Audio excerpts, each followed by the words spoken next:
Today we turn to one of the great chapters in the Bible, a section often referred to as the Hall of Fame of Faith, Hebrews chapter 11.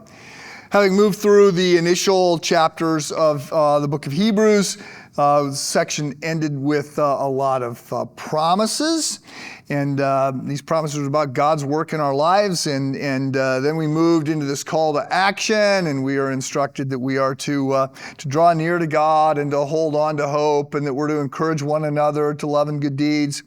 And then having heard all of that, we then hear some of what happens. We get some warnings about what happens to people who don't do those things. Then the writer pivots, and that's where we got to now. The writer now pivots to lift up some examples of people who exhibited great faith.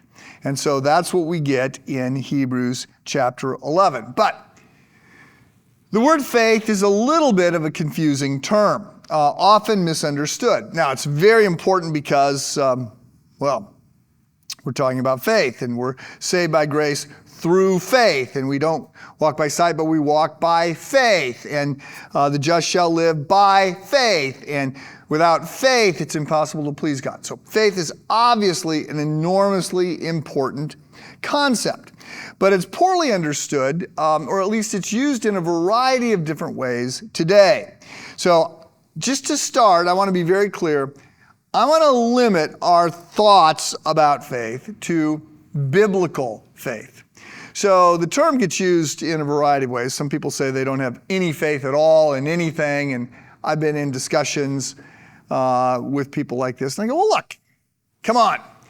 On the one hand, I mean, you had faith that the chair you're sitting in was going to hold your weight, and you have faith that other drivers know to drive on the right-hand side of the road. And you have faith that if you deposit money into a bank, that money will still be there, right? I mean, we have faith in people, and we have faith in institutions. And some people will say, that's not faith. And okay, well, I think it is. Perhaps it's not necessarily biblical faith, but there's a lot of overlap there. So let me start in terms of trying to define biblical faith by being very clear about what we're not talking about. Faith is not believing things that you know are not true, as some have suggested faith is. And faith is not magic, nor is it a leap in the dark.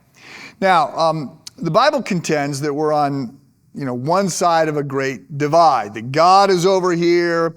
We are separated from God by sin. God has built this bridge through his son, Jesus Christ. But we can't see God, we can't see the divide, we can't see the bridge, right? And we are to live as if these big meta-narratives, these worldview-defining concepts are true.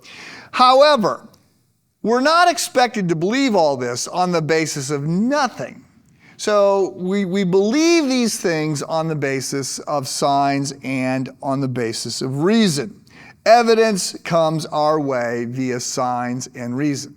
So let's think for a second about the first. So Moses is one who is given credit. He shows up in the Hebrews 11 Hall of Faith chapter, and he is celebrated for his faith. But if you go back and you look at the call of Moses, which I was reading just this morning in my own devotional time, you look at the call of Moses.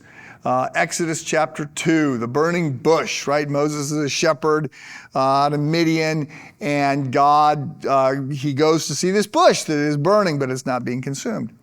And God speaks to him out of the bush, and he calls him, right? Go, I want you to go and to set my people free. But he gives some signs to Moses, throw down your rod and it turns into a snake, and he picks it up and then puts his hand in his robe, pulls it out, and it's leprous, and he puts it back and it's healed.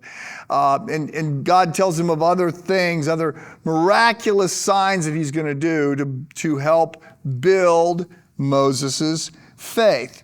We get a similar kind of statement by Jesus in John chapter 14. Jesus is preaching and teaching as a rabbi, and he's traveling around, and lots of people are believing in him. But if you read, he's doing miracles. In particular, he's healing lots of people, and he's feeding people, and he's calming the storm, and he's doing other things. And in John 14:11, Jesus said, "Believe me when I say to you that I'm in the Father and the Father is in me. Or at the least, believe on the evidence of the miracles themselves." So there were signs that were given to the people that they were to place their faith in Jesus and in what he was teaching.